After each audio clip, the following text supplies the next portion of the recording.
of corruption. Don't talk about cartels. Cartels are human beings like you. If you cannot get rid of them, get City Council of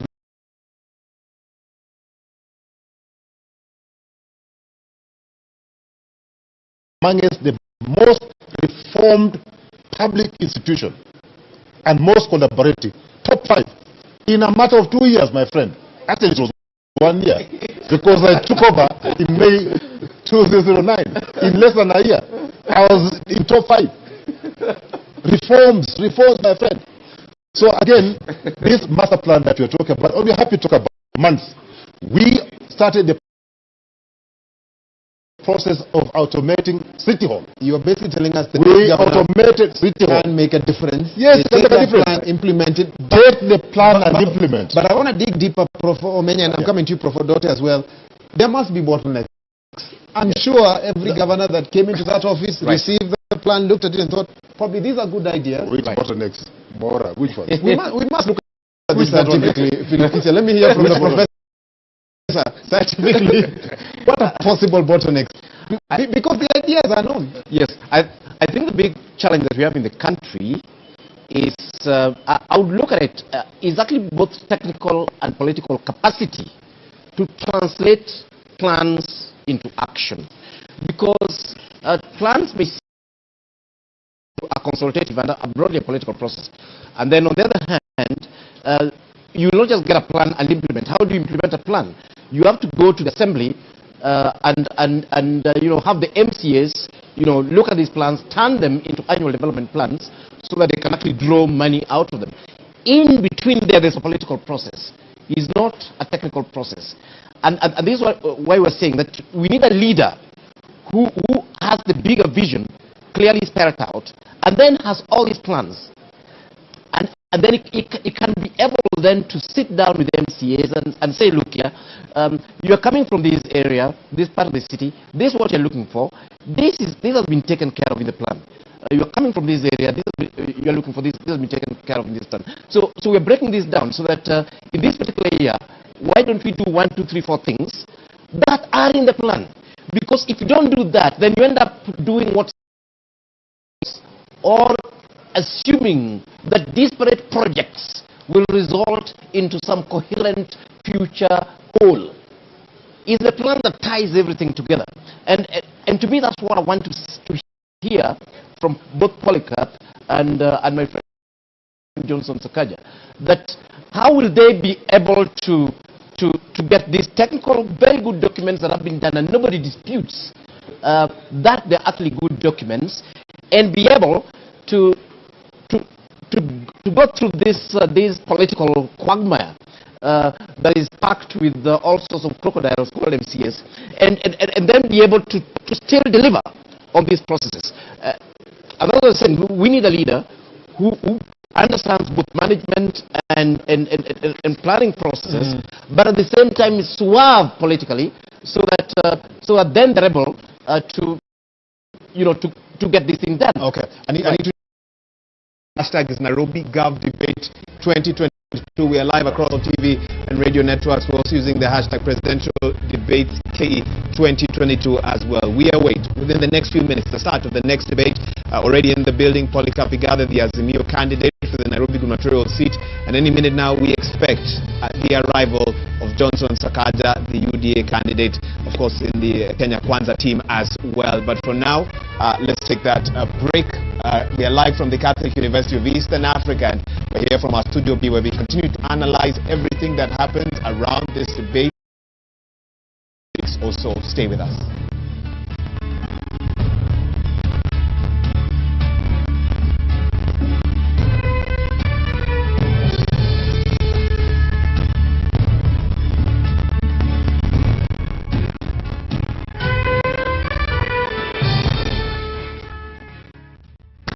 Check.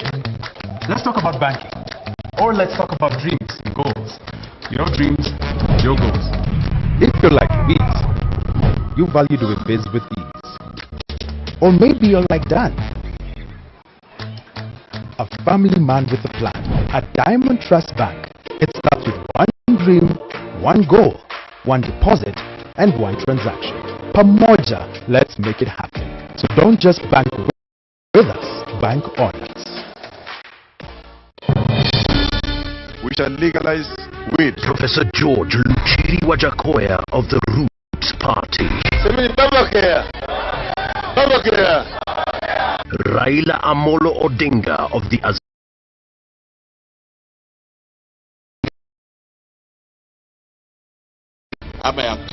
David Mwaure Wahiga of the Agano Party, and William Samoei Ruto of the Kenya Kwanza Alliance. Presidential Debate 2020. Your sets.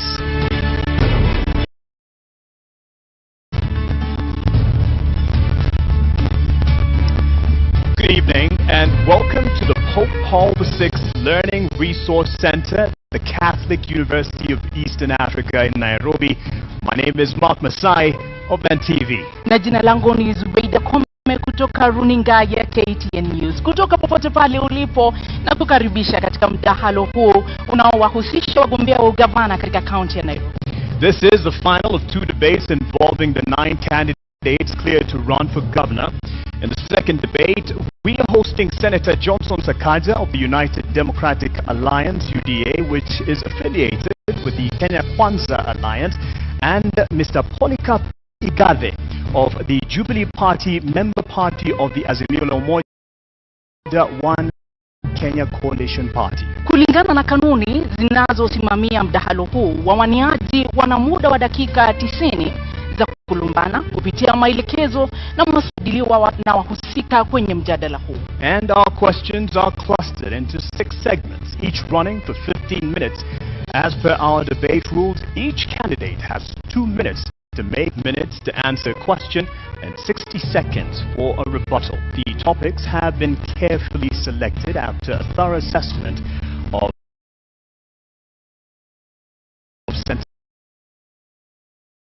voters. Mjadala kumaanisha kwamba wasitumie lugha chafu ya matusi au kudhalilisha wenzao, waendesha mjadala na watazamaji wanaofuatilia mjadala huu mbashara.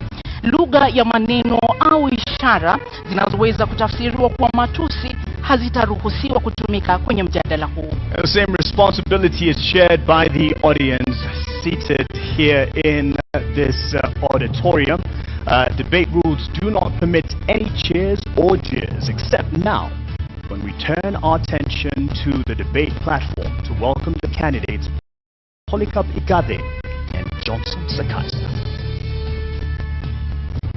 Na mtazamaji, kuingia katika ukumbi huu tulikuwa tumeweka kura ambayo ilistahili kuelekeza ni nani ataingia kwanza na kuwapa nambari wale wawaniaji wawili ambao tunatarajia kwenye mdahalo huu. Kwa sababu Sakaja kufikia sasa hajawasili, inamaanisha kwamba Polycarp Igathe wa Jubilee ndiye atakuwa ukumbini kwa hivi sasa. And the show must move on, so we will call in this first candidate, Polycarp Igathe of the Jubilee Party.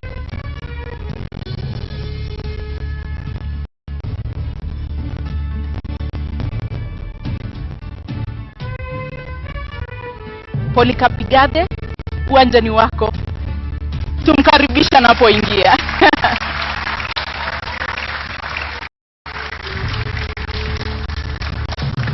Thank you. Maintain the position of your podium for the length of this debate. And as indicated, our starting time was clear to all the candidates invited. Thank you for honoring this invitation, and that slot remains open for Johnson Sakaja, the UDA candidate running for governor. We'll start with you, sir. And in leadership and integrity, definitely we look at the importance of that within your leadership once you or when you make the governorship. But start us off by your competitor. Thank you very much for that question, and thanks for having me. Education system. I'm a product of Kenya's public health system. I was born in Pumwani Hospital. I was educated through Kenya's university, the University of Nairobi. And that sets me apart because in all those 3 levels, I came out through my upbringing by my dad and mom. My mom, who was a primary school teacher, Mrs. Kamau, and my dad, Mr. Kamau, who was an accountant. My teacher, Francis Bogongare, who I'm very proud is watching me from his home in Meru today. My English teacher, Mrs. Kathucha. These people, my teachers, my parents, my early bosses, and my latest, that every call,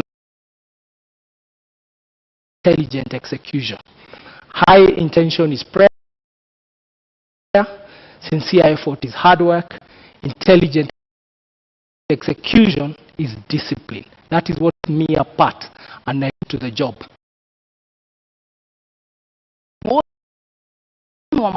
Katika chuo kikuu cha Nairobi, je, unadhani ni muhimu kwa mgombea kuwa na degree ili kuweza kuongoza kaunti ya Nairobi? Ni muhimu kwa mgombea kiti chochote ambacho kiko katika katiba ya taifa letu kuwa amehitimu na amefikisha kiwango ambacho kinakubaliwa na katiba. Kwa hivyo huo umuhimu sio mimi kusema, ni katiba imesema. Ni lazima uhitimu uwe mwalimu, lazima uhitimu uwe daktari, kuwa waiter. Kwa hivyo hata hii kazi ya gavana inahitaji kuhitimu, na hilo ni jambo ambalo latakikana na katiba ya taifa letu la Kenya. Lakini unadhani kwamba kuwa na degree ni sharti ambayo anastahili? Umefikisha kiwango cha usomi, lakini jambo muhimu kuwa kiongozi ni kuwa unakuja kuyashughulikia. Na pia la pili, pia wewe uwe ni mtu ambao wapenda watu. Hii kazi ya siasa,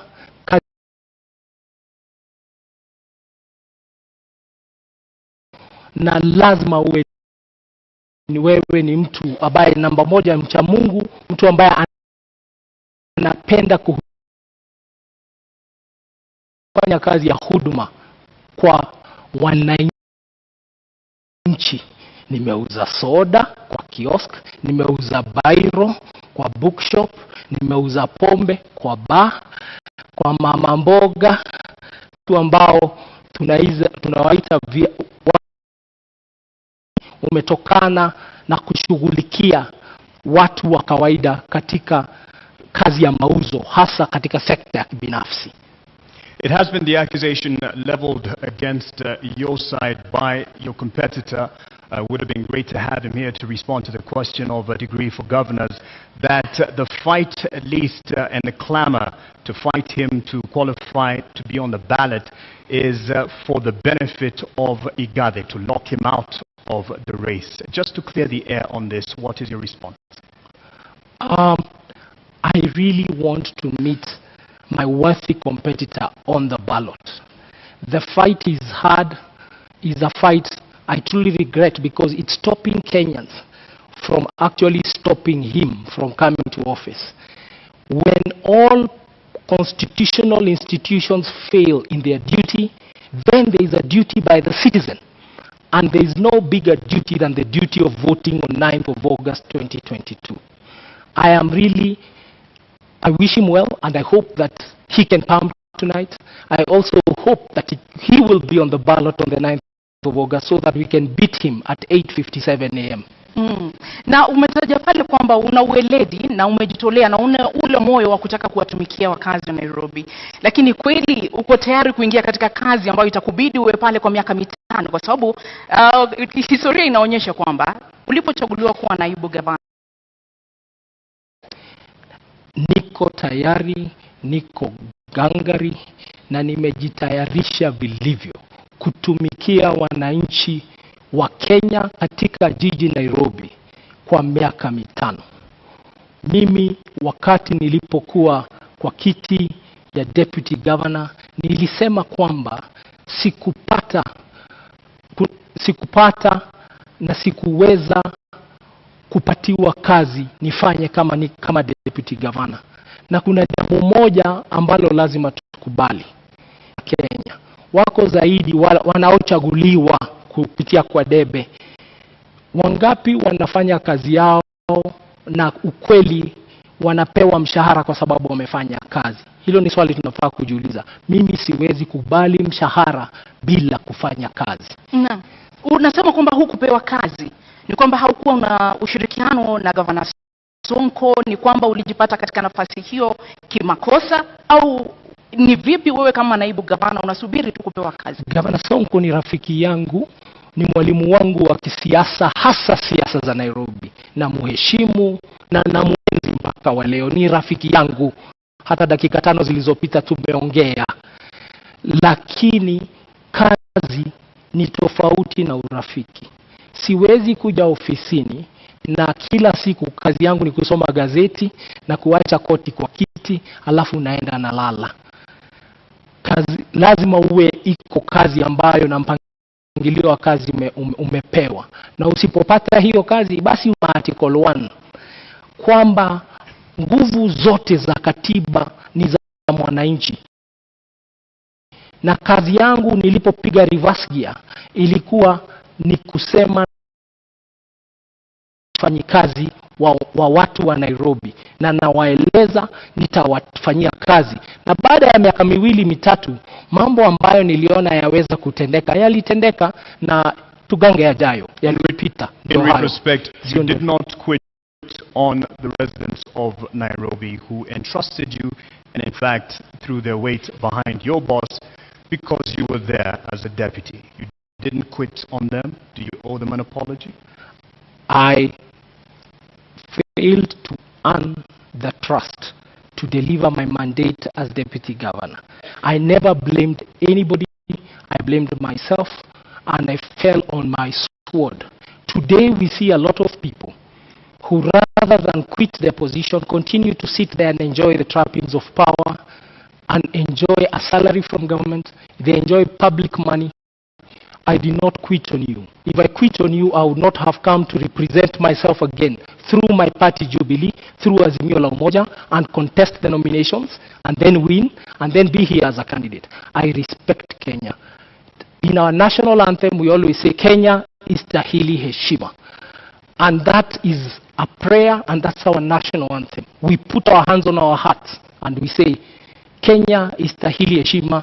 Na heshima ni kwamba if you feel you're earning money you should not earn, especially public money, then you take a bow and you come back for a fresh mandate. Ladies and gentlemen, I've come for a fresh mandate. I seek to be governor of Nairobi. Please try me. Unadhani ulihitaji ujuzi wa kisiasa ili kuweza kustahimili mawimbi ambayo yalikukabili wakati huo? Ungekuwa na ujuzi, labda mambo yangekuwa tofauti. Siasa ni jambo la muhimu sana kuachiwa wanasiasa tu.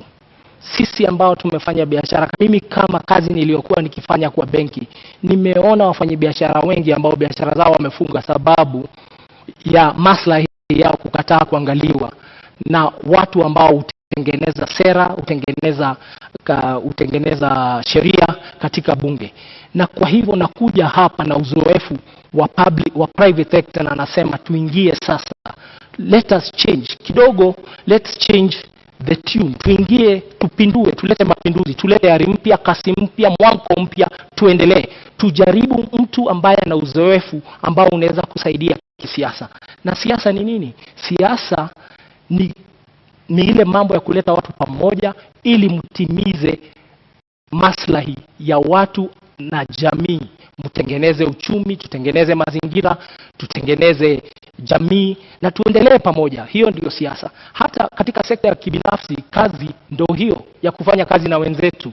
So nimekuja hapa, nimejitolea, nimeamua kwamba Nairobi hatuwezi tena tukaendelea jiji kubwa kama hili kuongozwa na uongozi ambao hauna uzoefu wa kufanya kazi. Mimi ambao inahitaji ufanye kazi na wafanyikazi ambao nimechunga, nimeendesha makampuni ambao iko na wafanyikazi maelfu.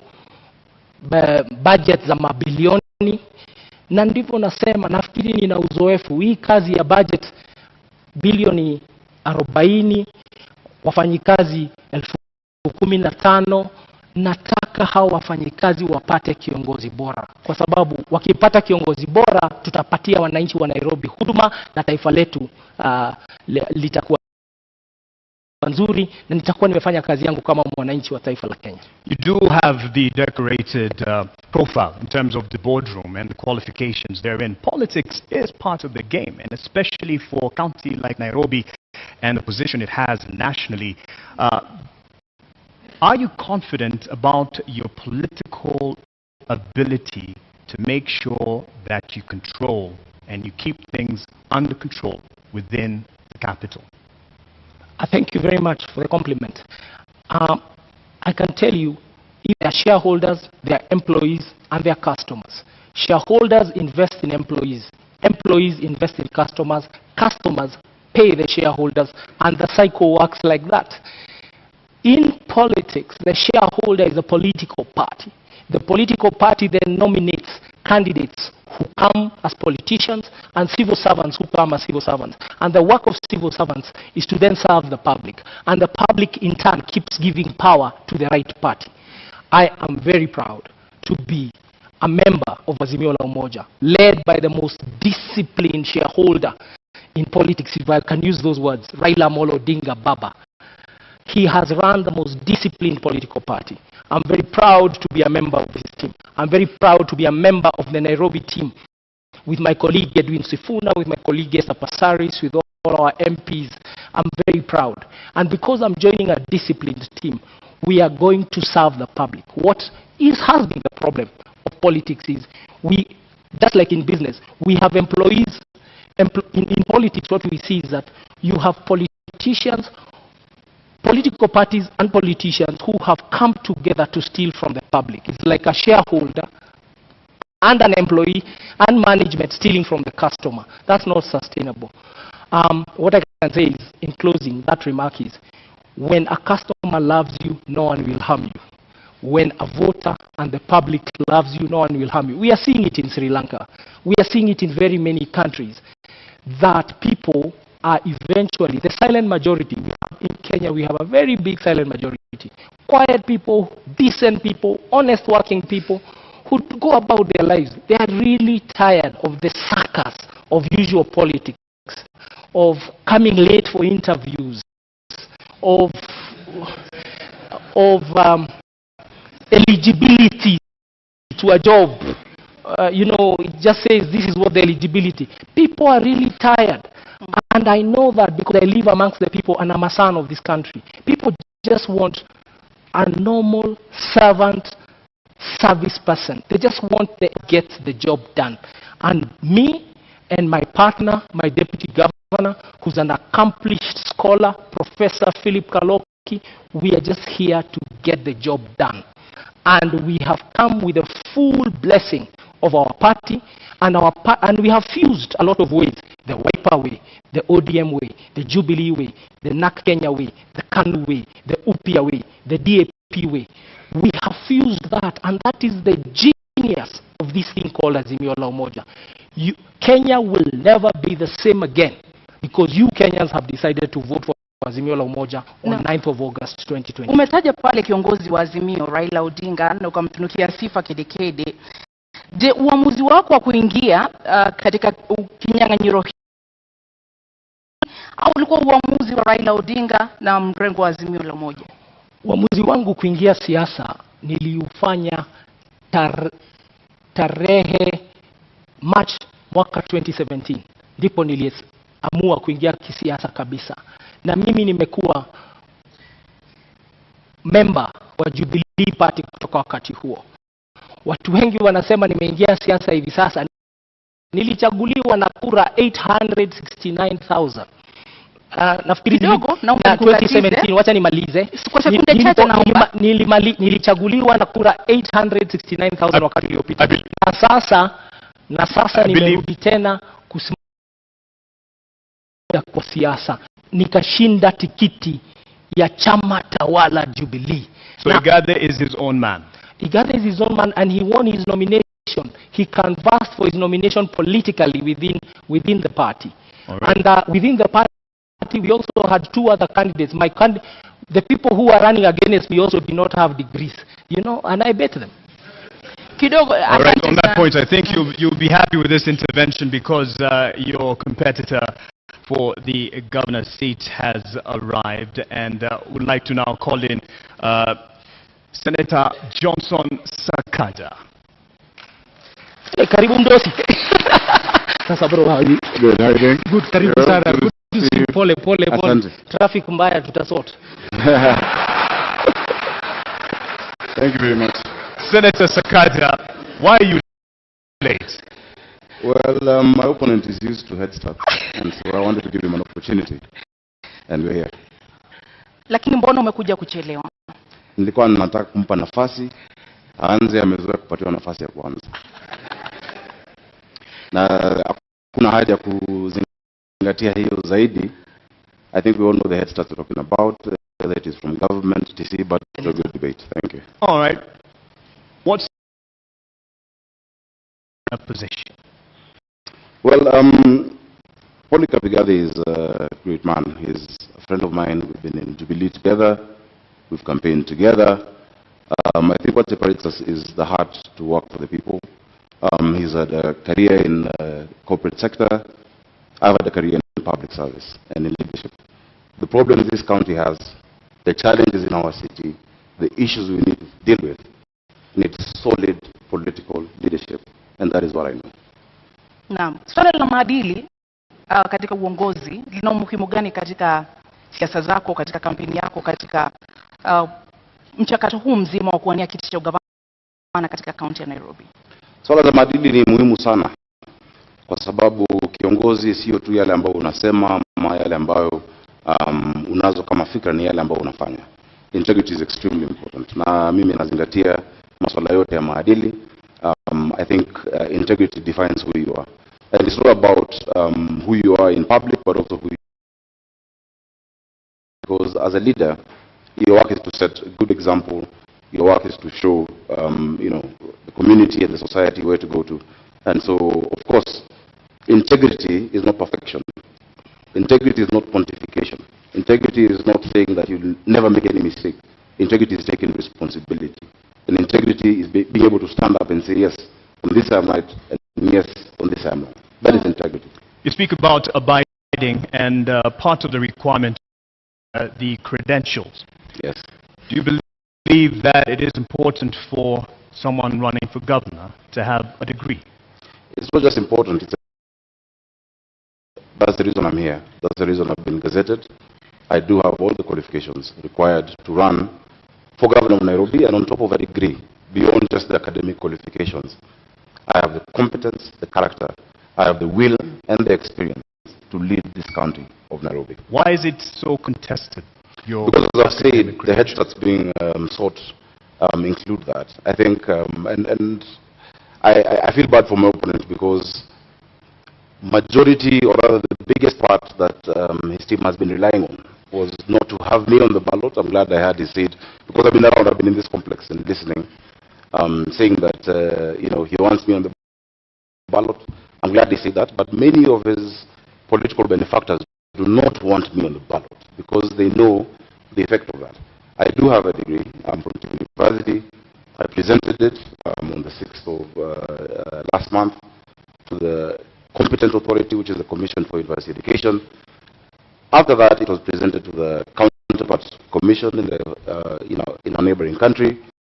They verified it.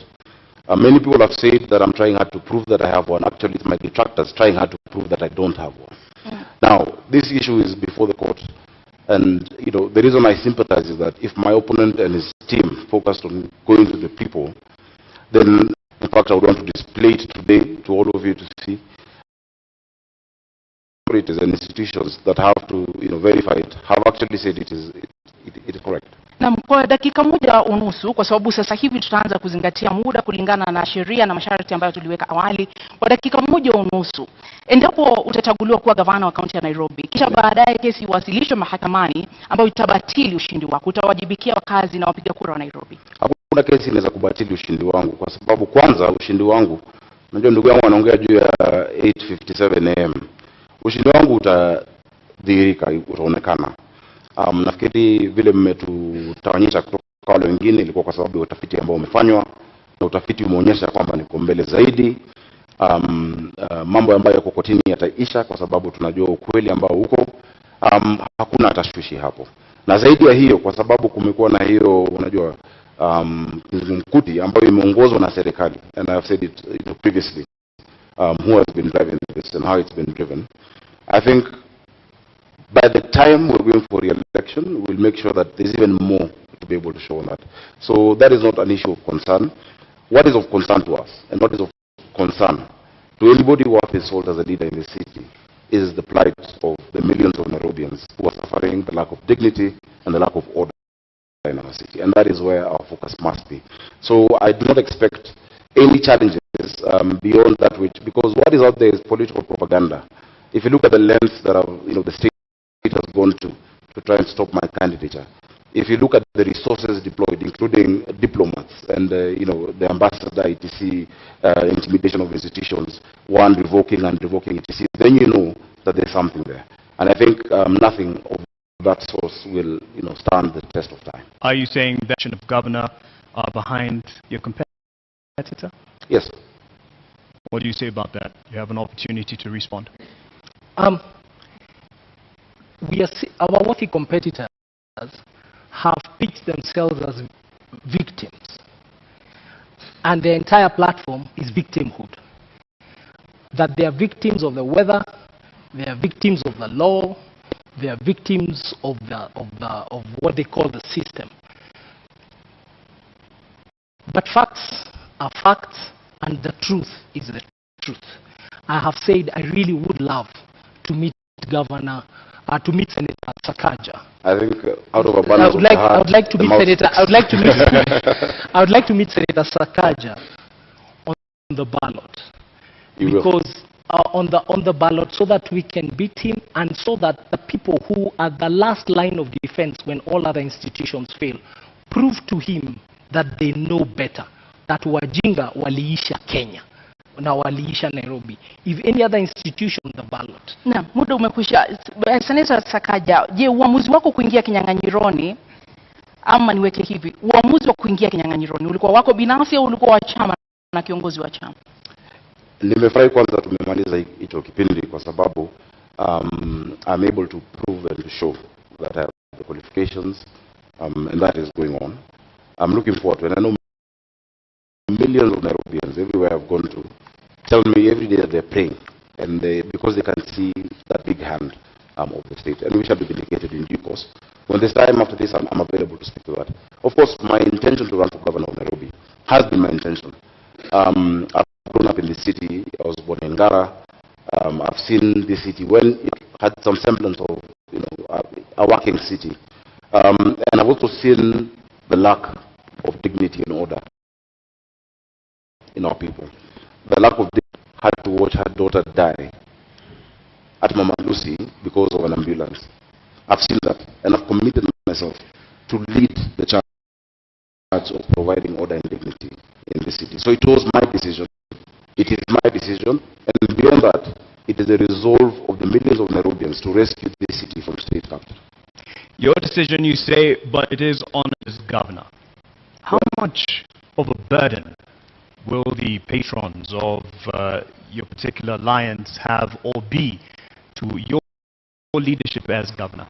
I think I've distinguished myself over the years as an objective leader, as a leader who stands his ground, as a leader who stands on principle. Many times, even before what my competitors and their colleagues thrive on, they like talking about the handshake, I've demonstrated what we call siasa safi. When the Honorable Prime Minister, former Prime Minister's retirement benefits were being, rejected in Parliament because his now partner and brother said he must retire from politics, I'm the only person who was being fought at Pan-Africa by Jubilee members on the 26th of October. I'm the one who defended him.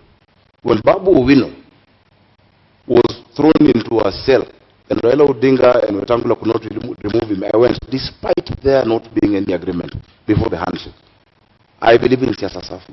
I believe politics is not enmity. And I want to assure even my opponent that once we get into office, some of the ideas he has, because he's a good manager, and this city also needs, in some areas you need managers, of course, led by a leader with a vision. We'll incorporate the ideas. Everybody sitting on that side knows that I have no negative relationship with them, and that is the siasa safi Nairobians want. And that is why all your polls show that Nairobians across the political divide have resolved to support me for the office of governor. Bwana Polycarp, je, ni kwamba Azimio mnaendesha siasa chafu katika kaunti ya Nairobi? Kwanza wacha tuangalie siasa safi ni nini. Mwaka uliopita taifa la Kenya, the amount of money, pesa ambazo walituma kwa serikali gatuzi kutoka kwa serikali ya kitaifa was 370 billion shillings. In billion. 5% only ndio ilikuja Nairobi. Nairobi, wapiga kura Nairobi ni 11% ya tuko 2.4 million out of 2.4 million voters out of 22 million voters in the country. Now, Nairobi contributes 2.2 trillion wame collect Kenya Revenue Authority. 60% ya hiyo 2.2 trillion imetoka kwa viwanda na wafanyi biashara hapa Nairobi. How does somebody contribute 60% of revenue and you only share 5% back? Na hiyo siasa safi ndio senator wetu amefanya katika Senate. Kazi ya senator ni kutuombea pesa. Ametuombea tu 5%. Alienda huko kufanya kazi ya counties zingine. Hapa ndio sababu Nairobi hamna mashule 11. Tuko na health centers kidogo sana, da dispensary. Na ndipo njaa na umaskini umekithiri hapa kwa sababu watu hawajui Nairobi is unaffected and a very poor country. Muda wako umekwisha. A very poor county. Muda wako umekwisha. Bwana Sakaja ameuliza umetetea vipi kaunti ya Nairobi ulipokuwa seneta katika kipindi hiki cha takriban miaka 5. Je, kweli umewajibika kama seneta wa kaunti ya Nairobi? Zaidi. Na zaidi ya wote wengine ambao walichaguliwa kama maseneta. Ukiangalia utafiti ambao umefanywa kwa miaka 3 ambayo imepita, for the last 3 years running, I've been rated the best performing senator in the Republic of Kenya. I've brought more bills, more motions, more questions about the county administration of Nairobi than any other senator, and you can check. I can see your laptops. You can check that. On top of that, the work of the senator is to bring 15 billion. I'm living with it 3.3 billion higher at 19 billion. That is actually understanding your assignment and prosecuting it the way you need to. So I brought that money. In fact, naturally, it will take more than 10-15 years in terms of cycles of devolution to get to an increase of 3.3 billion. Something Igathe says isn't quite enough, even though you've gotten it to 19 billion. Something he says isn't enough, given the contribution of the capital to the rest of the nation. Now, if you understand the framework of devolution under our constitution, fiscal decentralization has what we call the horizontal division of revenue. In that horizontal division of revenue, you have a county allocation of revenue bill, where you divide the amount that is given amongst the counties. So, of course, there is a ceiling of what has been given to all counties. What I fought for is the fair share for Nairobi City County, which remains to be the highest, and over and above what any other county gets. Igathe, you have a response on that? I don't know how much is enough.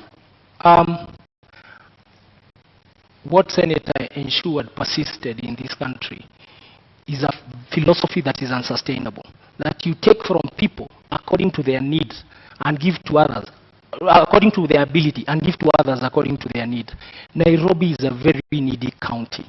And the criticism I'm proffering here and submitting to him is that as senator, what did you do to help Nairobi overcome the hunger, the deprivation, the desperation in the informal settlements? Did you bring that matter to Senate? Did you make people understand that case?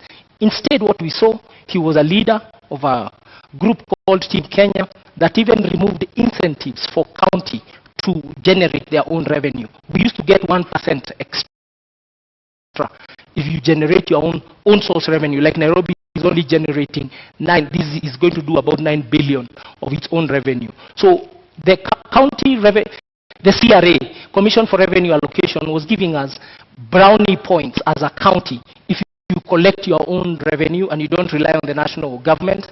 And these are some of the things he did not protect as our senator. So how does somebody fail or does not succeed in their task and then you give him the job of governor? Na ulifeli katika kutetea na kulinda rasilimali za kaunti ya Nairobi, na ukiwa seneta kwa takriban miaka 5 ambao umekuwa katika uongozi, umeweka mikakati gani kudhibiti na kuimarisha ukusanyaji wa mapato katika kaunti ya Nairobi ambayo yameonekana kudidimia? 19 billion from 15 billion is success. It's an improvement. In fact, what the competitor is talking about, you know, which in fact his argument is the best case to show that education does not necessarily equate to intelligence. Because if I bring a box and tell you this is 1 man 1 shilling, and it's 1,000 bob to you, and inside it's 500 shillings, will you accept it? What they were offering Nairobi Polycarp was 134 million shillings more. I refused with my team Kenya. I said Nairobi has the depth of poverty, that urban poverty bites harder than rural poverty, that you have nothing in this city, you'll have nothing to eat, you'll have nowhere to stay. And I refused that 135 million shillings and got 3.35 billion shillings for the people of Nairobi. If it was just to fall for the empty slogan, Nairobi would still be at 15.8 billion shillings today. So I'm very proud, and I'm proud of all my members, because not only did I secure that for Nairobi, I showed this country that there is no Kenya A and Kenya B. There is no second-class county in a first-class country. And I stand my ground that we must be patriotic. Even as we are in Nairobi, we are people from all across the country. On top of that, I can list to you the bills. I brought the startup bill. I brought the prompt payment bill. I brought the National Disaster Management Authority bill in the Senate. I have fought for Uber drivers, who, Taxify and all digital hailing apps. I have spoken. In fact, if you give me maybe an hour or so to just list the things I have done in the Senate, and I hope the next Senate of Nairobi will be able to fill in. Unfortunately for that response, because time it is out. is work that we've done. Let's push on with that aspect then on. You talk about not having enough funds allocated to Nairobi given its place in the nation. However, there is the issue of not being able to actually get the potential revenue that it can get owing to the cartels in the city, which have been a thorn in the flesh of the administration, but it can be argued also fostered by the leadership. What will you do to get rid or deal with the cartels? Igathe, you have a minute and a half. Thank you very much for that question. Nairobi collects for sure way above 200 million shillings every day. But what ends up in Nairobi coffers is around and about roughly 40 million a day. So over 160 million shillings is lost every day. That's the fact. We've had a senator whose work is also oversight, and Senator Sakaja. You had a chance to be seen in this country oversighting the county of Nairobi. When push came to shove and the impeachment question came to the floor of Senate, it's up to Kenyans to see how you voted. Not only did you did not even take a decision, you abstained. You walked away. Nairobi County employees, in fact, we have to apologize to them. They do unbelievable. Their salaries are delayed. Their remittances are delayed. The Auditor General's report about Nairobi City County is that Nairobi City County is close, has a debt of over 80 billion now. That is what it has been given an adverse opinion. But have we ever heard once our senator speak about it? And that's why I'm saying the oversight role he did not do very well, and he actually did not succeed in that oversight role. But the cartels we will deal with, because we have the numbers and we know who they are, and you have seen them in the campaign season trying to fight and hide behind Bwana Sakaja, una muda wa dakika moja unusu kujibu.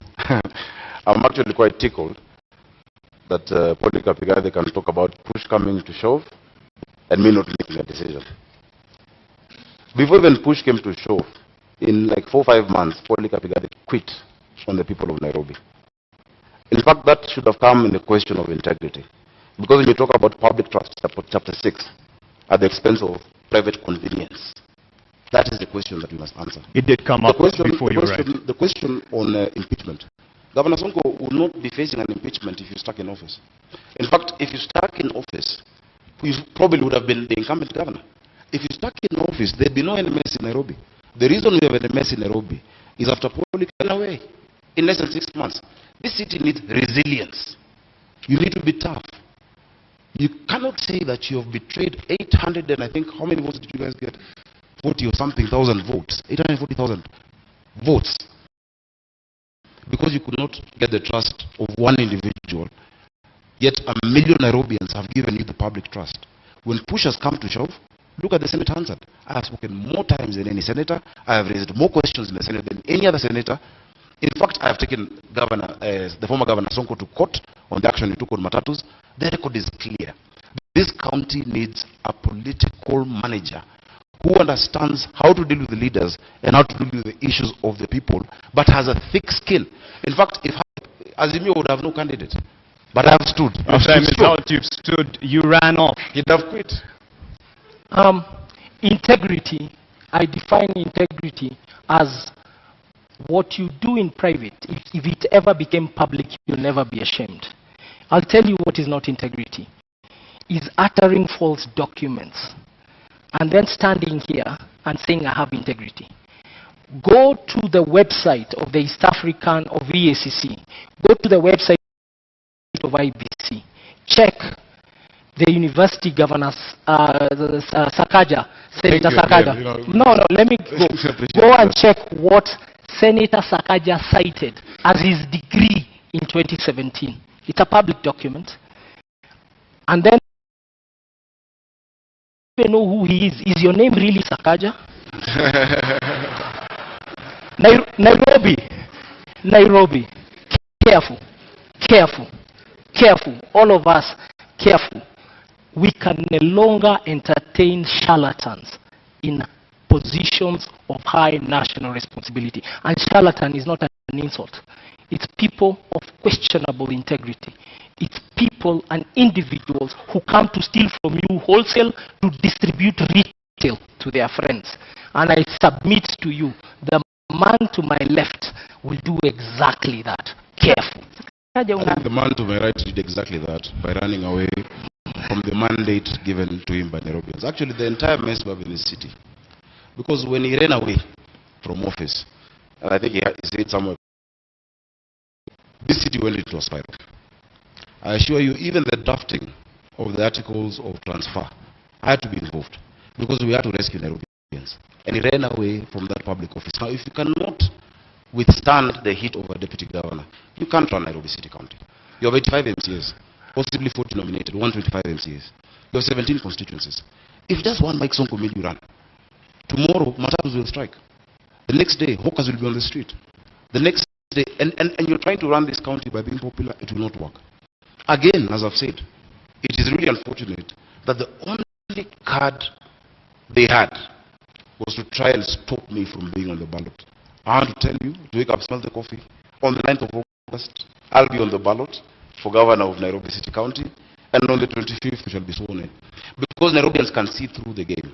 And the documents he's talking about, for instance, in fact, they're part, and I don't want to wade into subjudice, but they're forged documents. They actually forged documents in court by them. They've tried to... Lakini huwezi kuthibitisha hilo, sio? Of course I can, because... Hizo stakabadhi hatutakuruhusu kuzitumia. Tuachie hapo, lakini wacha nijieleze, naona dakika zinaenda. Utanipa nafasi nzuri nijieleze. Mimi nimehitimu na nimesoma na nimesimamia watu Nairobi. Jina lako ni Sakaja? Not just in fair weather. Sakaja ni jina lako halisi? Nafikiri mliandika Sakaja. Jina lako ni Zubeida.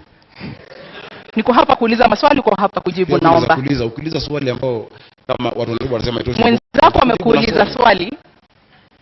Kwa sababu kwa hapa kujibu, ndio sababu tunakupa nafasi kujibu. Jina lako ni Sakaja. Out to the issues Nairobians are facing instead of trivializing this debate as to what my name is, honestly.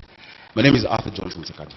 No. I'm the senator of Nairobi and the incoming governor, God willing, on the 9th of August. And I want us to talk about water. Let's talk about the poverty our people are facing. Let's talk about sorting out mobility and transport. Let's talk about sorting out our children in school. Let's talk about the issues of the people. And the rest of the games being played by the state and our opponents can then have their way. Because Kenyans have seen. In fact, I want to, give you full reassurance. Just yesterday, a few of the government administration officers have called me, saying that they've been coerced into supporting the candidate of my opponent, and they've refused. Chiefs have refused. Well, we can't have refused. We can't quite verify. That's your word on that. But he said, and you didn't quite respond directly to it. At the moment, I'm quite clear, Senator Sakaja. Thanks, Mark. At the moment of reckoning, when Yes. there was questions over the leadership of former governor, the moment Yes. of impeachment, Let me explain how you Senate walked works. away. Let me explain how Senate works. It's my question. Sure, go ahead. When you go to the Senate, I've seen one of the candidates here. There are 3 buttons to press when you have to vote. You either press yes, you press no, or you press abstain. For you to run away from the vote in the Senate, you actually walk out. You don't press any. Meaning to abstain is actually a vote, and it's a statement that you make. The tradition, because Parliament is ruled by the standing orders, by traditions and by precedents, and the past jurisprudence that have been set in the Senate. When a matter comes regarding your county, you're supposed to prosecute your position on the floor and then let others make the decision. Because if you vote yes to impeach a governor, of course it shows your conflict of interest. Because you want also to be governor. Then it shows that you're putting a man down. And let me tell you, Kenyans have grace. No matter the ills of Governor Mike Sonko or whoever else would have been there, you never kick a man when he's down. So when you press yes, you've displayed your conflict of interest. If you press no, it means that you're actually abetting and agreeing with what he has done. And so the tradition from 2013, when an impeachment has been brought to the Senate, is the Senate of that area actually abstains on that vote. I'd have had the luxury of walking out and not being there for that vote. It's a decision I would take again if it came to me. You had a point to raise on that earlier. I want to come in and say, yeah, it's true. Don't kick a man when he's down, but I have a better statement. Don't kick a dead dog. Let me no, it's not the former governor, it's you I'm talking about. Naomba Igathe, I don't want to kick you, that's why I'm asking. Igathe, you had me. Naomba, you Igathe, you had me earlier. Naomba unisikize dakika moja, sekunde moja. Tafadhali tusitumie lugha ya matusi wakati wa kudhalilishana katika mjadala. Wacha niseme hivi. Let me say this. Nobody, not kicking a dead dog is actually an English phrase, it's not an insult. It's to say, don't go for somebody when he's down. And I already said, I want to meet him on the ballot. I want to meet my competitor. I want to meet my competitor. I truly want to meet my competitor on the ballot. But I want to remind him that uttering a false document is one of the laws in this country that does not. It is one of the things in this country that you're not fined for.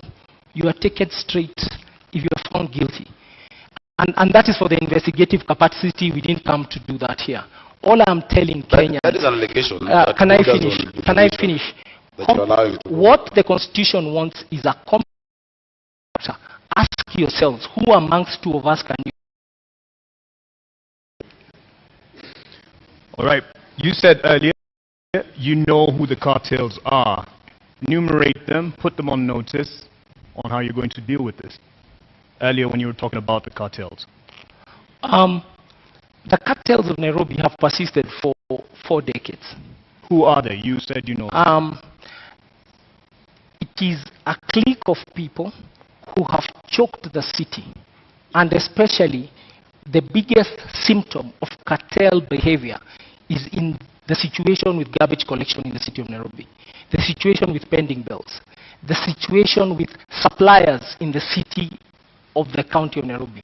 We need to look at suppliers in the city, in the county city of Nairobi, and ask ourselves, who are they? Do they meet the threshold of our public procurement laws, procedures, and regulation? And I want to ask Kenyans to read Auditor General Nancy Gathungu's reports to really see what I'm talking about. Errors and omissions, the statement of assets and liabilities of Nairobi City County, the statement of cash flow, the statement of appropriation, recurrent budget, and development budget. When you read that statement, she's actually saying these numbers don't reflect the fair data of proper financial practices, proper HR practices. And that is where you see the name of the cartels. And only a president who is running on an anti-corruption platform like Raila Amolo Odinga can tackle this issue. And people who have been stood up to scrutiny. I have always been an employee. I've always been audited. I have never taken a shilling that does not. Gavana katika kaunti ya Nairobi kwa takriban miezi 6. Katika muda huo ulijukumika vipi katika kuwakabili hawa cartels, hawa walaghai, hawa watu ambao wana kwanza walaghai tulionana nao kwa sababu for the time when I was a governor, Nairobi City County moved its revenues from the 18-12 million we used to find to 100 million levels, 120 million a day. You're never governor. When I was when I was a deputy governor, that is what was going on. And we started to pay salaries on the 25th of every month. There was also remission of all statutory deductions. When I was there, I started the titling program for Nairobi to give title deeds into Nairobi. That process has taken 5 years, is now being completed as we speak. When I was there, I formulated and changed the management of Nairobi City County Water, the Nairobi Water and Sewer System. The new existing chief executive and their team came in. So there are a couple of things that we did within those within those 6 months. So we had some achievements, and I want to assure you that we'll accelerate them when we come to office, when you vote for us. Kama seneta unakubaliana naye kwamba waliweka mikakati ya kuweza kukabili hawa cartels na kuweza kulinda rasilimali za kaunti ya Nairobi? Kwanza nafikiri vile amesema vile alikuwa alianzisha na ikakamilika bila yeye. Inamaanisha Nairobi haikumhitaji. Kwa sababu it's just demonstrated that even whether he was there or not, it happened. I think if you stayed true and didn't quit and run away when things got hot, maybe things would have been better for the people of Nairobi. We never knew. And unfortunately, we will never get to learn. Cartels are a lazy word. It's a word used by lazy leaders who fail to master the courage and the guts and the resilience to deal with corruption. That is what cartels are. Cartels are a weak excuse. Because all of these are human beings. If you say you know them, and even here, just at this debate, you're afraid to name them, yet you said you knew them. You not deal with them. If you know them, name them. Kwa hivyo huamini kama seneta kwamba kuna cartels katika county ya Nairobi? Sio cartels. Ni wanabiashara ambao, the first way not to be, to have cartels in Nairobi is to refuse to be part of that system. Lakini kama we cannot have that in Nairobi. We just need to set systems. Whatever name you choose. I will invite you on 10th of August when we are naming them. The opposition is not allowed to name them. You can also name them today, but whatever name you use to allude to them, how are you going to deal with those? Listen, the first thing you must do in this city, as I've said, is to refuse to be part of them before you even get into office. I have run my campaign by myself. I have struggled.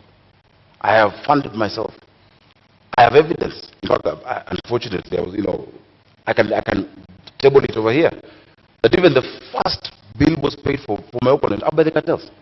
Up by the shadowy figures who are convincing him to get out of office, to run for it.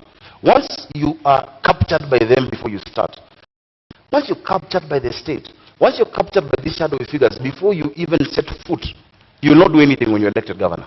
Number two, we must reduce the human interaction with cash in Nairobi. We must digitize service provision, that all the 130-something revenue streams must be allowed to be paid digitally wherever you are. What we're going to do is this in Nairobi. We'll change the governance structure.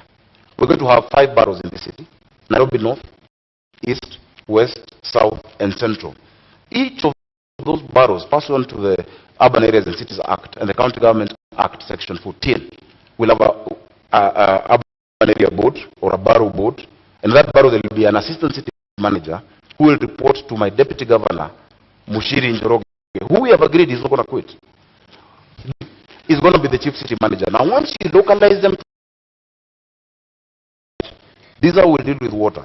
These are will deal with education and all those issues. Then you reduce the capacity of that corruption. Na Bwana Igathe, unakubali muda wako umekwisha, samahani seneta. Bwana Igathe, unakubali kwamba mapendekezo anayotoa ndio yataweza kukabili wale ambao wanaona kama cartels katika county ya Nairobi?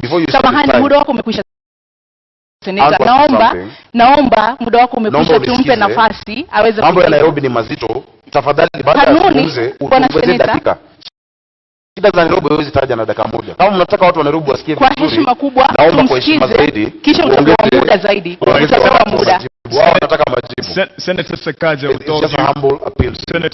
with all due respect, you did come late, and in keeping time, there are rules that we announced at the beginning of this debate, and an answer to a question is 1.5 minutes, and you can see it clearly on the screen here. Rebuttal is 1 minute, and we did accommodate your lateness. But we'll summarize that. Over to you, Igathe. Ukosefu wa nidhamu ni jamaliza shule. Let me move to, this is what we want to do. This is what we want to do. We want to improve the society in Nairobi. Hunger and depravity, quality, poor access to education in the city, and poor quality access to healthcare. We want to fix the economy in Nairobi by ensuring decent jobs, proper mobility and transport. We are going to form what I'm calling the Nairobi Go portal. It's really e-government, making sure we have time and attendance for every employee. We make a fit-for-purpose government to serve. And lastly, to really fix the environment. Kuimarisha mazingira yetu, maji na mambo hayo. Your time is up on that, but there was something he brought up, and he said even he claims to be funding his own campaigns, and says you're under state capture, and you have a right to respond to this. 1 minute for that, in terms of those who are funding your campaign. My campaign is funded by myself and my friends, and I would like him, because he has said so, to provide that evidence before the morning. That is a liar. Those are lies told by a lying liar. I'll be glad to do that. Please, you say you have some evidence to this effect. Of course, we have receipts of billboards and of, different meetings of chiefs, meetings of DCCs, them being controlled. You cannot force individuals, DCCs, assistant chiefs, and many of them, they represented here, no. The meetings at St. George's Primary School, where they're being asked to support those candidates, we know all of that. It is obvious. But if you'd like me to table that, I'll be glad to table it before the country. I will equal measure table all the false documents Senator Sakaja has cited to the Republic of institutions tomorrow morning on my Twitter. And do you agree? And then you will know what we are facing. Because the contest on 9th of August is a simple contest. It's a contest in this country. It's a census, actually. It's not an election. How many Kenyans believe in competence, character, capability, honesty, unity, moving forward? And how many believe in lies and all the other bad things we don't want and don't value as a society? That's the contest. We've moved into the governorship domain of this conversation, and we'd just like to cover more issues here. And there is was a mention of Nairobi Metropolitan Services, NMS. First of all, do you agree with it having been brought in as an intervention? And in your view, was it because of a failed leadership? No, I celebrate the Nairobi Metropolitan Services. Done a wonderful job. And it was a creature of the law. We saw how it was formed. And because it's a creature of the law, it extinguishes naturally by law in November of this year. Look at what they have done. They have sunk 193 boreholes in the metropolitan area. 144 of those boreholes has been in our informal settlement. That has truly helped us fight COVID-19. The Metropolitan Authority has further worked on pedestrianizing the central business district, which is something we must do in this city. Make sure that non-motorized transport, we democratize transport, that the most important transporter is not the private car, but the pedestrian, the cyclist. They have done it, and we are now walking better. They've really tried to improve the environment, and they are And they came and answered the call of duty, and we truly celebrate what they have been able to achieve.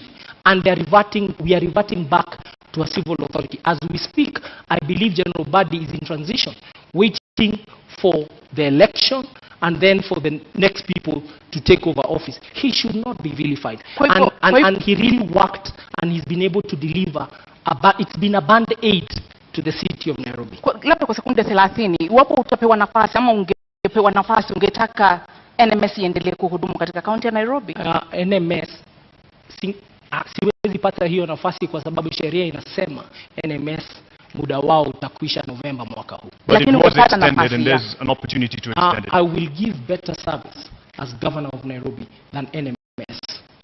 Bwana Sakaja, on the issue of governorship and how Nairobi Metropolitan Services, beg your pardon, came in to rescue the day. Do you agree with this? And under governorship of Sakaja, would this continue? It is very interesting to hear a man praising his ex-wife's husband. The reason LMS came about is because he got the quit. It's as simple as that. If the deputy governor of Nairobi, Polycarp Igathe, did not quit, there'd be no need to have an MS. Those boreholes you're naming, you should have done them. Devolution cannot be trivialized in this country. Kenyan, wherever they are, has a right to self-determine. I wrote about this in 2010 with the International Commission of Jurists. Physical decentralization and devolution in this country. That lady in Mutwini deserves a county government and a governor she can hold to account and who can listen to and who she can vote for. So you can't come praise the consequence of you absconding duty, of you leaving office. Because if Polycarp did not run away from Nairobians, Governor Mike Sonko would have acted differently. Governor Mike Sonko acted as he did because he knew no one would impeach him, because no one wanted a by-election in Nairobi. Yet having no deputy, and that's why he'd bring Miguda's name, whoever's name, he knew he was untouchable. So it is a consequence of him. And then again, understand the law. There's no NMS will operate after August. Well, I don't know what you're talking about November. The county government that is being elected on the 9th, that will be led, hopefully, God willing, by myself, will take full control of Nairobi. So yes, NMS has had a cocktail of hits and misses, but you don't know Nairobi. Those women who cried when the children were being smashed in Kariobangi and in Mukuru do not agree with you. Just a few people who've seen pavements and Kabro who like it and who cheer, and we know who's interests you're protecting here. Polycarp, I think we should not dwell. The history is the history. No. But we should learn from history. What the citizens of Nairobi want is, what are we going to do for them? And I'm being really clear that we are going to fix the financing model of the city. We're going to have a city that is well funded, and with those distinguished public servants and politicians. We want, in Kiswahili kusema, tutastawisha jamii, tutaboresha uchumi, na tutaimarisha mazingira hapa Nairobi. Mambo matatu makubwa ambayo tutayatenda. Na tunataka kuwaeleza watu wote Nairobi kwamba manifesto yetu iko kwa magazeti yote siku ya Wednesday, kesho, this week, muisome the abridged version muone the pledges we are making to you, because in 3 seconds we're not able to extrapolate those pledges, but I want to assure you Nairobi will be something of your dreams. It will be a city of your vision. It will be truly a global hub in Africa for everybody. Senator Sakaja, I believe you do agree that Nairobi is in deep debt and there's wasteful use of funds. What are the factors behind this? How will you fix it? Again, I must need proper planning and proper political management. A lot of these issues are relational. If you look at the 76 billion debt, including even the 4.4 that is owed now, to KCB, and many of these other instruments we've gotten into, a lot of them can be sorted out based on how we relate with the national government. That Nairobi is not a branch of the national government or an appendage, or as my brother says, the military interventions are going on. That Nairobi can negotiate, because there are a lot of areas which we can do debt swaps. But the county of Nairobi owes the national government, and the national government owes the Nairobi City County. We must balance our books, and we're going to do that. And we have a team that is, properly suited, to be able to do that. I am very, very confident about my deputy, Njoroge Mushiri, who has a stellar career as well in banking. Actually, a proper corporate career, not 2 years stints here. Killers, though, Yes. on the issue of the debt that we are in. How will we get out once you are? And that's what I'm saying. We must do a couple of things. One, you must refinance your debt. You must move what is domestic into concessional. That you cannot be borrowing from commercial banks. Have them as concessional. Chapter 12 of the Constitution of Kenya, talking about public finance, says how the national government guarantees county governments of debt. In fact, on top of that, we must get creative. For us to sort out the real issues of this city, we need around 200 billion shillings upfront through an infrastructure bond. I've gone across this world and spoken to Kenyans in the diaspora, whose remittances are our biggest foreign income earner, who are ready to put in money in certain interventions. When we talk about transit, we need a mass transit system in this county. How are we going to do it? Recently, I was in Imperial College in London, and I met a man, a nice gentleman, who sorted out transit in London. He sorted out transit in Beijing, mobility. What's his name? Professor Washington Ochieng. The other day I was in Riyadh. I met a group of guys who did the Dubai Metro and are doing the Riyadh Metro. George Opondo. The Kenyans out there who are willing. So we must get creative. There's a PPP department that has been set up in the National Treasury. There's external borrowing, but we must refinance the city. Look at Joburg. Joburg is almost, it's more or less a listed city where people can actually invest in it. You only pay salary. We actually, structure our financing model for the city. So we're going to restructure the debt, move to concessional loans, re-amortize some of those payments to longer term, and have an infrastructure bond for Nairobi City. Many Kenyans out there are going to put in money on our transit, on our water, and our basic infrastructure. Bwana Polycarp, utakabili vipi matumizi ya mabaya ya rasilimali katika kaunti ya Nairobi, ufujaji wa fedha na madeni ambayo sasa hivi yanaangamiza kaunti ya Nairobi? Jambo la kwanza, Nairobi City County gets its highest revenue from land rates, parking bays, land rates, parking fees, outdoor advertising, building permits. Those will be some of the within the top 5 revenue things. And what we are going to do is to make sure that we digitalize the collection of all that revenue so that the leakage, we seal the leakage. Technology is one of the best things to overcome loss of revenue. And we're going to use technology in the public revenue management system. Then secondly, we will deploy that money. Our own source revenue, I can promise, we and Professor Kaloki have done a study, and we've even checked the reports of the Commission for Revenue Allocation. With 6 revenue lines, we can generate 80 billion own source revenue in Nairobi. And with that money, we will build 1,000. We will join the government in building more schools, in making sure there's medicine in our dispensaries, in making sure that there is incinerators to burn garbage, that we start a leasing program for vehicles and equipment for the staff, and also to make sure we pay our staff the right salaries so that they are really motivated. We are very concerned about the welfare of Nairobi bodies of Nairobi City County.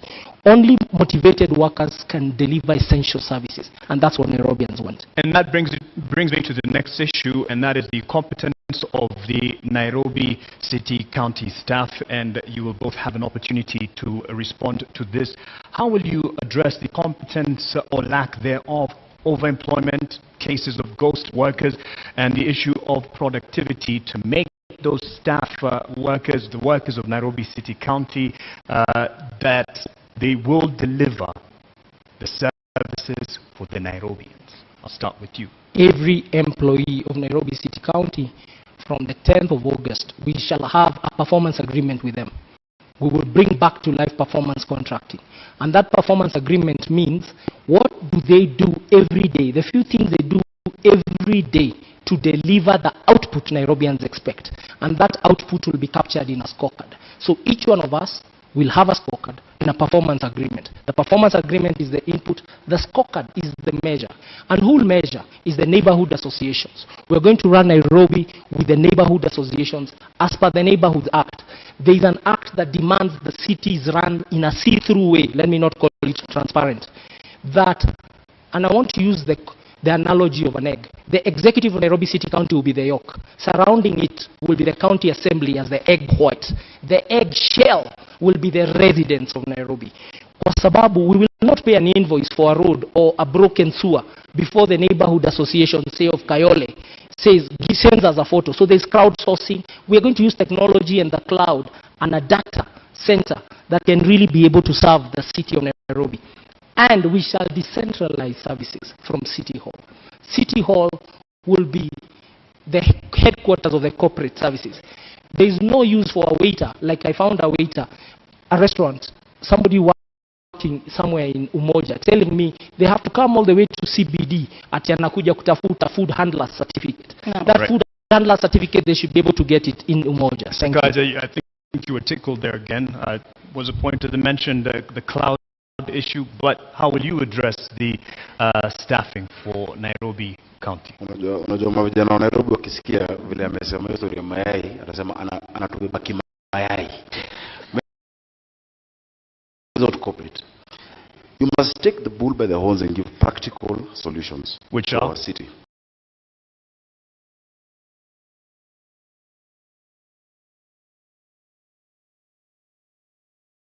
Being rates. Have you talked to us about the classification of those rates? Why is it that people in Githogoro, yet they have Mabati structure? Because that is what Nairobians want to be able to ask in Parliament recently.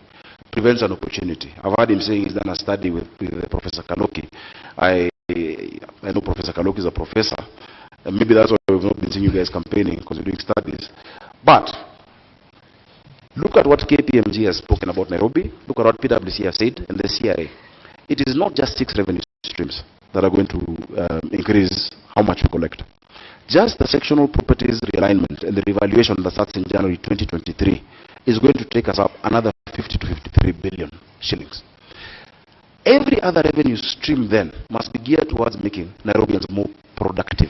The NMS that you praise has been going around the city with GSU, harassing our traders and our hawkers, throwing them into those pickups, tetanus field pickups, and roadworthy. By the way, on the 9th, if you're listening and you're a scrap metal dealer, come to City Hall. Revenue has gone down to 7 billion. Why is that?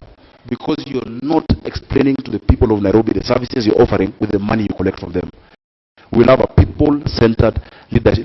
Cloud is a tool. Na muda umekwisha. Your focus must be on the people you're serving. You can't be. Muda umekwisha bwana seneta, lakini umekuwa seneta wa kaunti ya Nairobi. Umewajibika vipi katika kuona kwamba pesa za kaunti ya Nairobi zinatumika namna inavyostahili, hakuna wizi, hakuna watu wasiofanya kazi ambao wanalipwa? Umekuwa seneta, wewe ndiye macho ya kaunti ya Nairobi. Umewajibika vipi? Hapa mlifanya utafiti. Umewajibika vipi seneta katika kuhakikisha kwamba pesa za kaunti ya Nairobi zimetumika vyema? My time is counting while you're talking.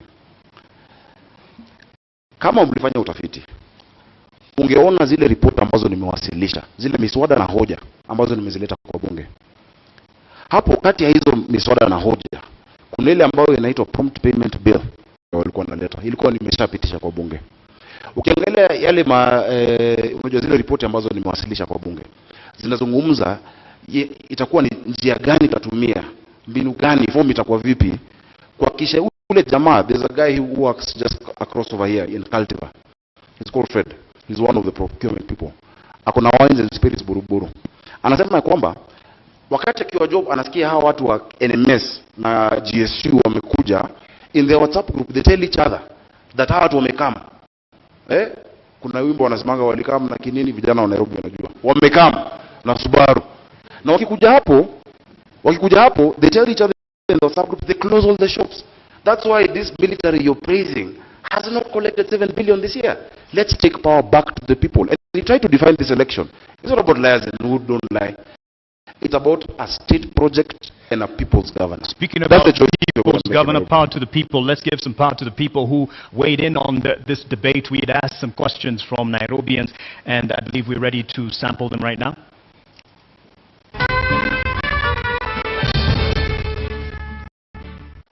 My name is Mercy Masila Achola, an executive program leader with the Maxwell Leadership Team, and also serving in the Kenya Daima Steering Committee.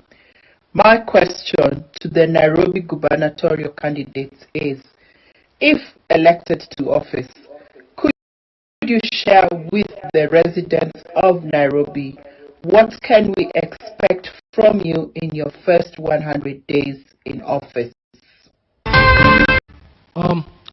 In the first 100 days, very fit for purpose organization to deliver essential services that Nairobians have been deprived of in the past, and especially Nairobians in the informal settlements and in low-income areas. And therefore, there will be Executive Order number 1 that establishes a good government, a coherent government, and a government where the deputy governor has clear responsibilities, a government where the governor himself has clear responsibilities, and where we work as partners, him playing to his strengths and me playing to my strengths, but a proper cabinet. Also, we promise you a proper cabinet that is fit for purpose, and the purpose is essential service delivery. The people watching us at home, actually, they just want services. They want water in their taps. They want garbage collected. They want storm drains covered. They want pedestrian walks repaired. They want markets made. They don't want to continue selling on the roadsides. They want their bills with honor, and they want to be treated like citizens of Kenya, and they want to be enabled to do their businesses. So the first 100 days is about reconstructing the organization called Nairobi City. Career development is sorted. Thank you. Thank you. I want to thank the lady from Maxwell for that question. Maxwell Leadership Institute on Valley Road is an extremely important, pillar in mentoring many of our young people. I've actually taught many programs of leadership there, and I've been a participant in that. I think when she asked 100 days, maybe what she wanted to hear from me, Polycarp, was just to say I will not quit fast, as the beginning. Thanks for answering for me. Go ahead. Please keep reminding people, because people are afraid to talk about. But secondly, I want to say this. In the first 100 days, I said that you will not sort out Nairobi using quick fixes. The issues of this city don't need 100, and I'm not seeking 100-day term. It's not quick fixes or bandage solutions that will sort it out. We have a 10-year vision and a 5-year vision with milestones. But in the first 100 days, what we're going to do, number 1, is to implement the Urban Areas and Cities Act together with Section 14 of the County Government Act to create the 5 boroughs that I'm talking about in Nairobi. That if the person in charge of garbage in Kayole does not need to think about Westlands. The person in charge of a road in Langata should have nothing to do with Roysambu or Marurui. Because that lack of accountability, when you ask them, okay, mbona hapa kuna takataka, pole boss kulikuwa na crisis in Mukuru. So we'll set up the governance structure that will deliver to Nairobians. That is the first task, and that includes the county assembly. The second thing that we're going to do is to implement the standing orders that we've actually been working on, even as I've been in the Senate. Proper standing orders for the inspectorate.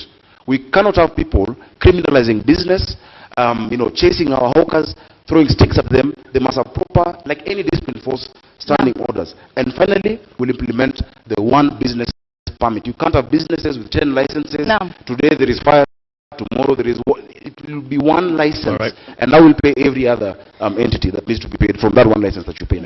Bwana Polycarp, mmekuwa mkizungumza kuhusu tatizo la maji taka katika kaunti ya Nairobi. Awali ulitaja kuhusu cartels.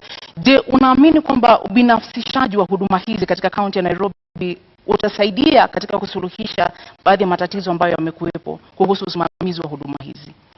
Huduma za maji zimekuwa ni tatizo kubwa. Juzi nimetembea kule Ruai na muliona picha. Sikujua kuna mahali Nairobi watu beban every day. Now, if you go to Ruai, the problem is the problem of way leaves, which the senator perhaps was even ignored in Senate. There is a way leave issue between Kiambu and Nairobi, because today we are consuming 500,000 cubic meters of water every day in Nairobi. But that's really the level of production of water from our water sources, Dakaine, Roiro Dam. But the Roiro Dam and the Northern Collector Tunnel, we need to connect it. Na hiyo shida ya weli ni shida ya kisiasa, lazima tutatue, na hiyo ikitatuliwa there'll be an extra almost close to 100,000 cubic, so we'll go to 600,000 immediately, and people, watu wataanza kusikia relief. But in 5 years we have to build new water sources and work with the national government to build new water sources. But you've got to believe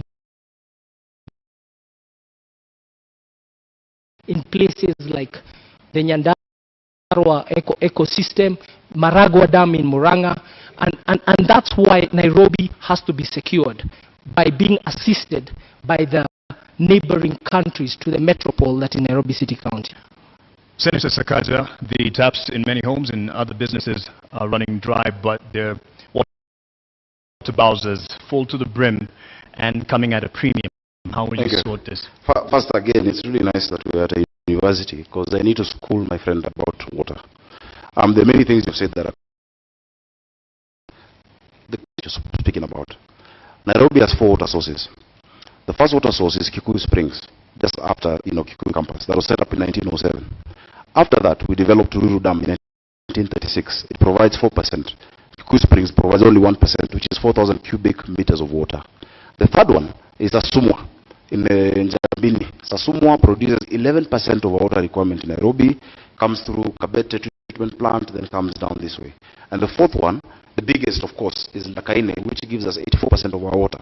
Now Ndakaine was last developed in 1997. There were 3 phases. After 1997, there's been no additional source. So every single day, the port of Nairobi require 850 million liters of water, but get 525.6 million liters per day. You need to bridge that gap. In fact, you'll be shocked, Polycarp. 70% of the people you're talking about, the ones you didn't know carry water in Mutungi, 70% of them, of Nairobians, have never had a shower from the top. They bathe bottom up, like with the bucket. Bottom up is how many of us shower in this city.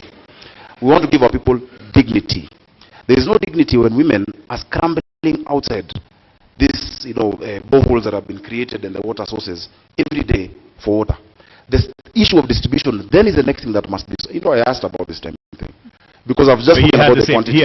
Our administration, I don't like saying our administration, will move to Northern Collector 2. One will sort out 85% of the water need, and then 65%, and then Northern Collector 2 will give us 85%. Now the second most important issue, if you're on your time, let's give him an opportunity. Let's give him an opportunity. Just keep time. The challenge of water, the debate in Nairobi is not about what needs to be done and how. We are all, there's consensus that we are short of sources of water. It is who will do it, because you need to be trustworthy and you need to be capable to get it done. That issue of who is the most important issue in this election. And on the issue of water, for sure, the supply and demand, there's too little supply for very high demand, and the numbers are what it is. The metropolitan area, because Nairobi even supplies Machakos, the biggest challenge is new sources of water for the city county of Nairobi, and that is a task between ourselves and the national government. And thank God we have Martha Karua, the original champion of water. She understands. For housing, a majority of Nairobians live in informal settlement. I just want to cover as much as we can, and a majority of the populace here live in informal settlement. And how are we going to change this housing demand and give quality housing and other services for Nairobians? I'll start with you. Thank you. I'll just take the same time to finish on water. I've heard them mentioning Martha, earlier mentioned Raila. These are people we all, we know and we've worked with. Many of them, when you don't have the point, just say the point as it is. Because Nairobians are electing you to be governor of Nairobi, not Martha Karua, not Raila Odinga. They're electing you. If they elect you, if they make that decision, which I know they will not make, you must sort out the distribution issue of water, because water goes hand in hand with housing. So I've spoken about the quantity. And it's not about waiting for an angel from national government to do it. Already we're at 90% with the Northern Collector 1. The piping has been, or rather the tunneling has been done. The piping is at 34%. This side from Apro Isambu, coming from Kiambu Institute of Technology to USIU, moving down, is already going on.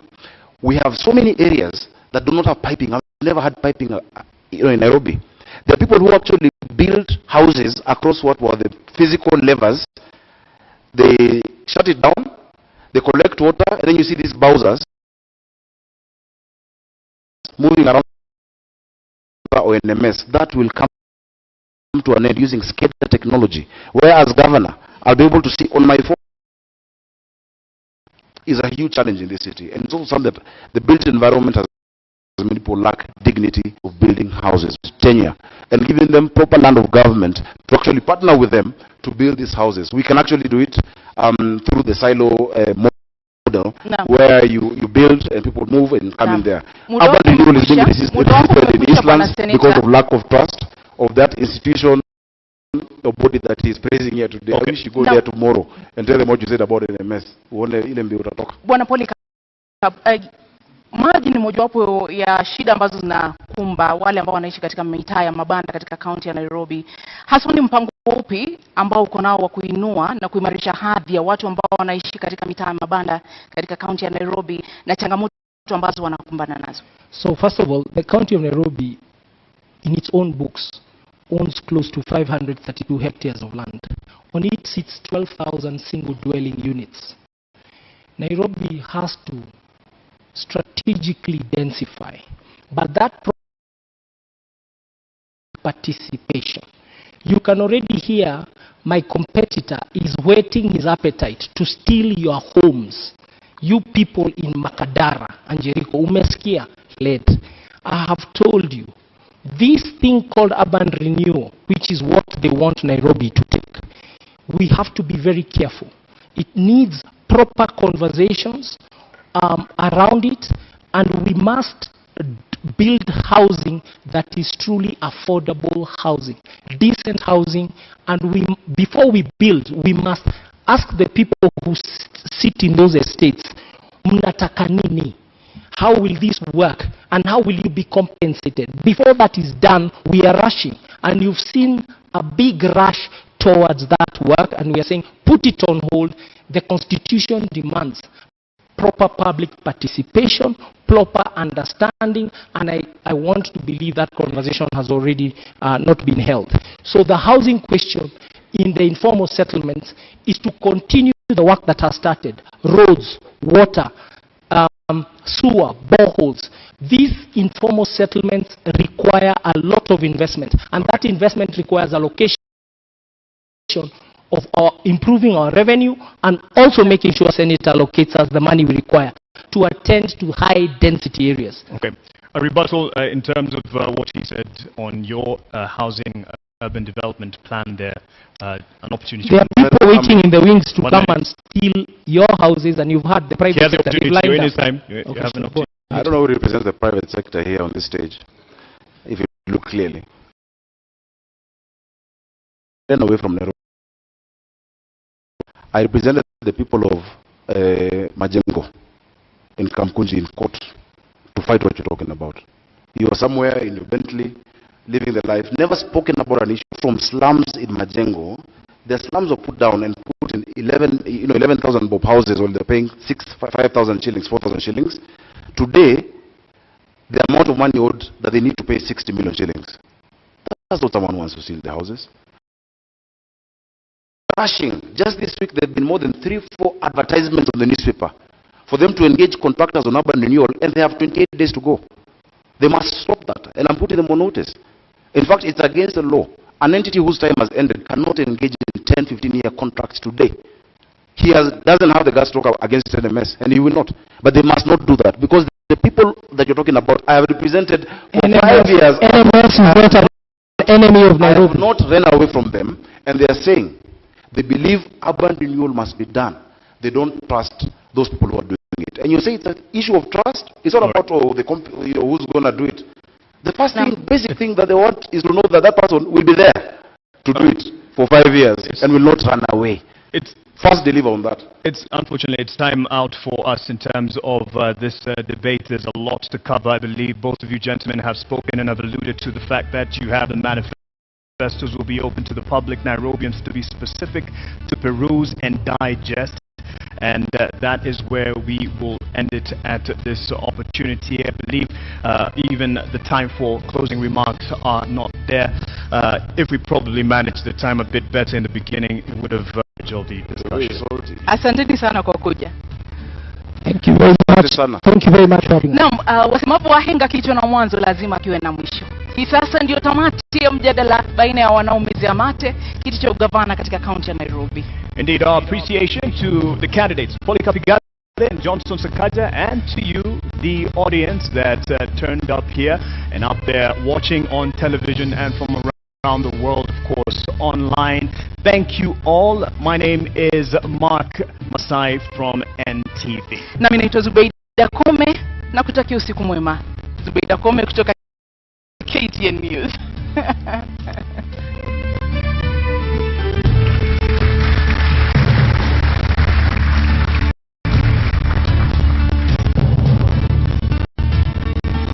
And the teams are invited to join.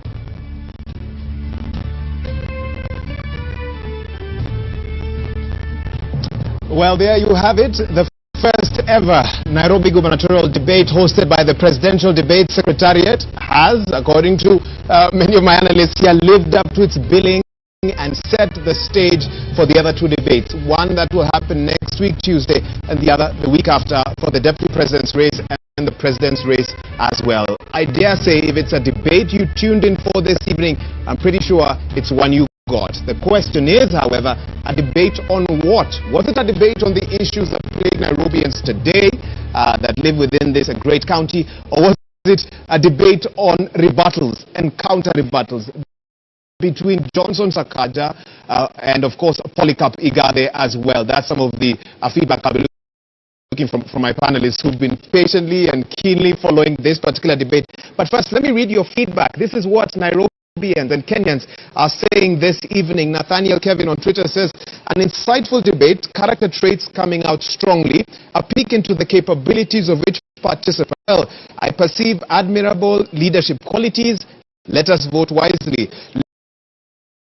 Articulate the real issues affecting the city, apart from throwing barbs at each other on quitting and degrees and stuff like that. And Paul Olind says, debates, even chaotic ones, offer a great insight to a politician's character than any political rally. I'll also be reading some of your SMS messages, and we are getting them, but my panel are here with me, and I don't know where to begin. Professor Odote, I think let me start with you and get your immediate reaction to that debate. What do you take out of it? What do you now know about these two men that you did not know before the start? There were two debates. At the same time? Yes, there were two debates. So the first debate was a debate about were shouting at each other and were focusing on themselves and on the other side. I hated that debate because it didn't help me. I liked the second part of the debate because in the second part of the debate I started hearing issues.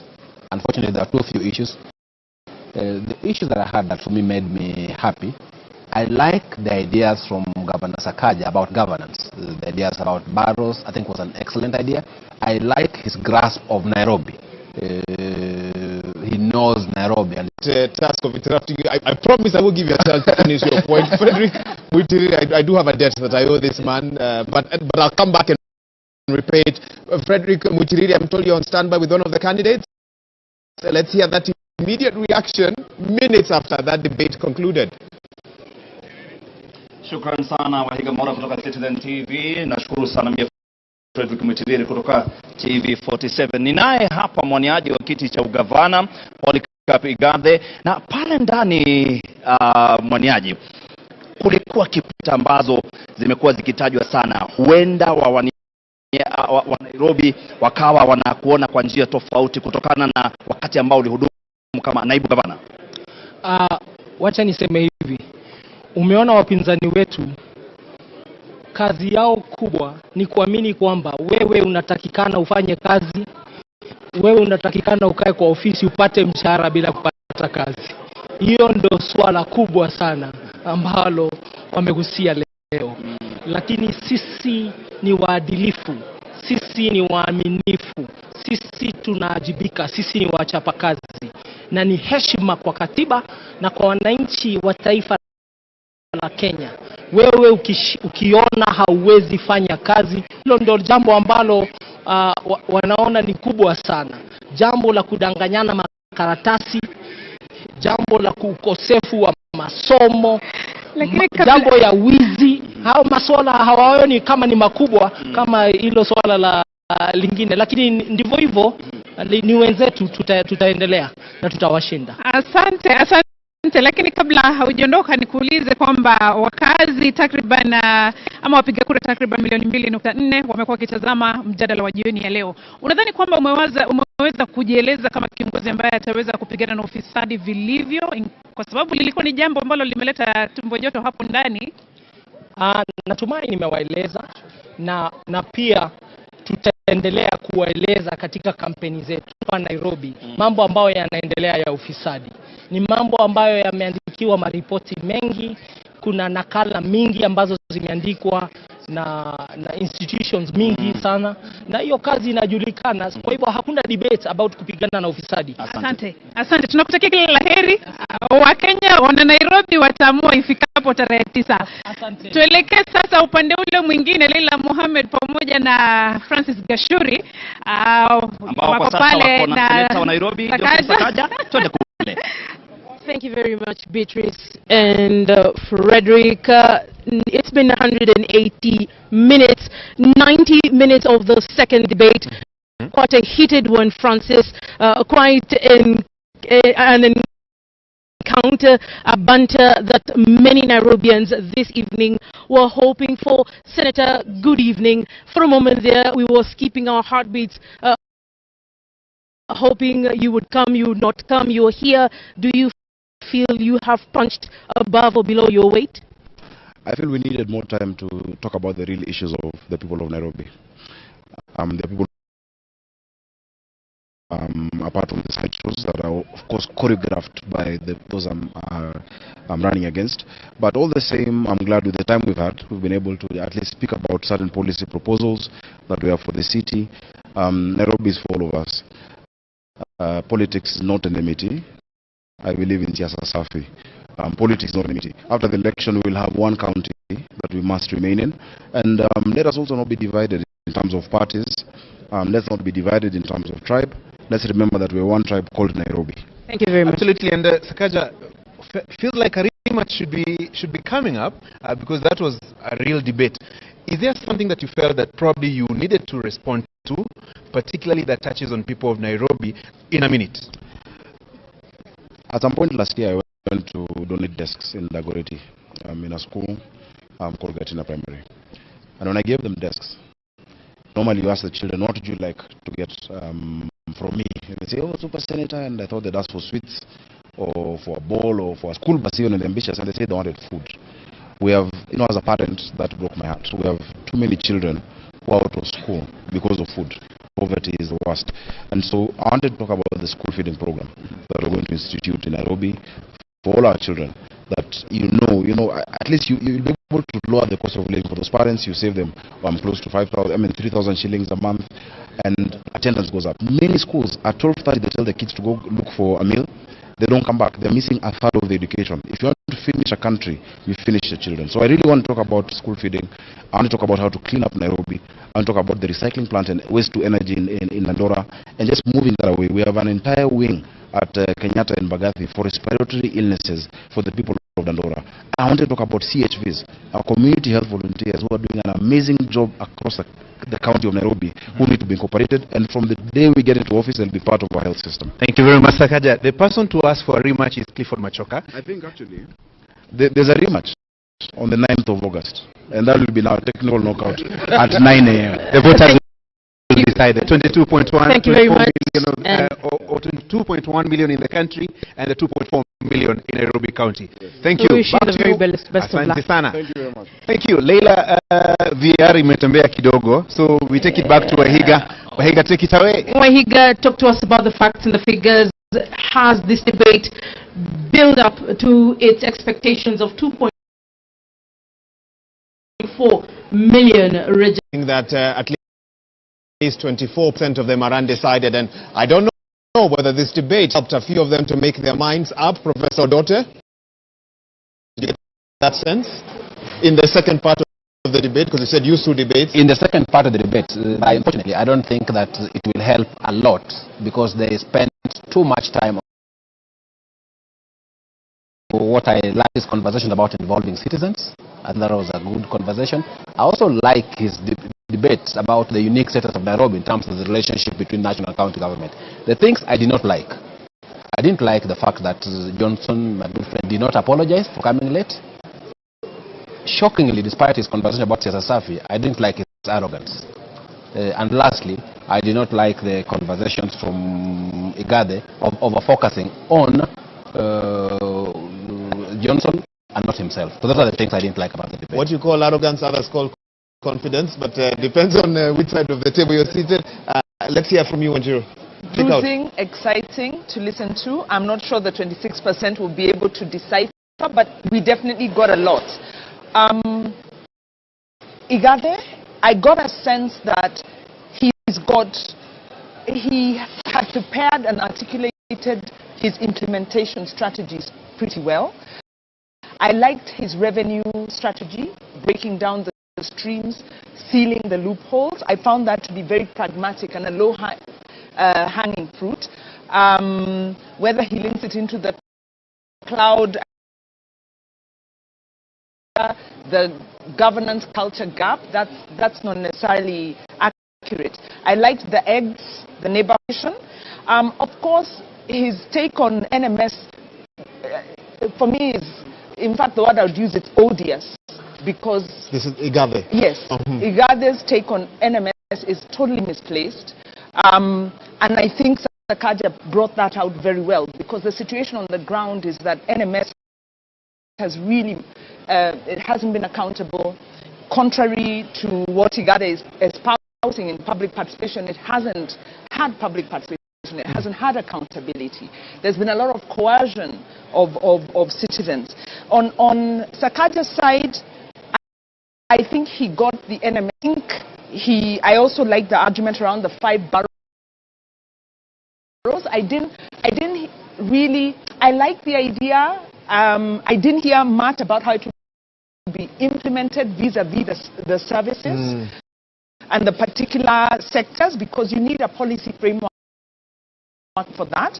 So I found his policy grounds, but I didn't get a sense of policy. I got a real sense of what's happening on the ground. With Igathe, I got a sense of the policy, of the implementation, but no sense on the ground. So I found they have different strengths. With Sakaja also, I didn't hear the governance. If things had gone your way, you may have been one of the individuals on that panel today. But life has a way sometimes of taking a different tangent. So how do you then rate the 2 men that stood before Kenyans and Nairobians this evening? I mean, I would be unfair, but I mean, rating is something that said. I think Sakaja performed quite well. He seems to be understanding the issues affecting Nairobi. But on the flip side, he doesn't seem to have a clear implementation strategy, developing strategy. But he seemed to be very clear on how it can be implemented. You sound like you want a candidate with both. You want to merge the two. Yeah, you must have both. Would that be the perfect governor for Nairobi? But what was disappointing is the fact, like what Prof said, to a county like Nairobi, comes in late, he doesn't apologize. In fact, he appears to be quite arrogant. And I'm telling you this because Sakaja is my friend. I'll tell him even tomorrow if he's not listening to me. On the other side, like just as Prof said, as I've said, they spent almost 60% of their time. At the tail end, they started talking about water, they started talking about housing, they started talking about public transport, and so on and so forth. They were just mentioning. They did, mentioning something and telling us how you tend to go about implementation is quite different. So now, leadership. And I'm one of them. I leave it to Nairobi to decide. Who has these views? Who has integrity? No, cannot mind. Yeah, go ahead. Who is humble? Humility. Because as somebody exercising leadership, you must show some humility. Who has integrity or integrity? Who is charismatic?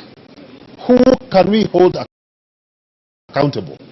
From the two I can tell you, if there's a weakness I've seen in the two gentlemen, they know it all.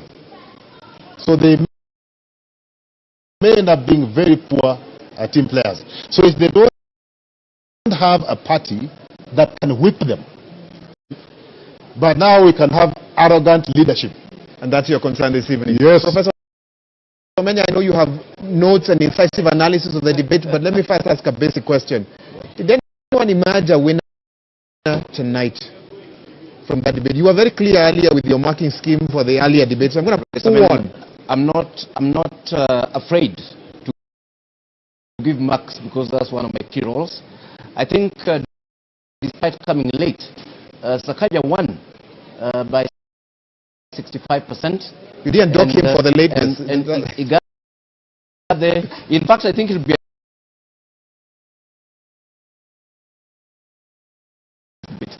and I think when it comes to governance, I was a bit surprised that Igathe did not speak to the law relating to governance of the city, which is basically Urban Areas and Cities Act, and Sakaja elaborated that very well. With the 5 boroughs and so on, and those can actually be aligned, with the wards and so on. I thought that was a very workable. However, my big problem with both of them, so they scored poorly there, was that again, counties and citizens don't just exist to pay taxes. We want counties to be engines of economic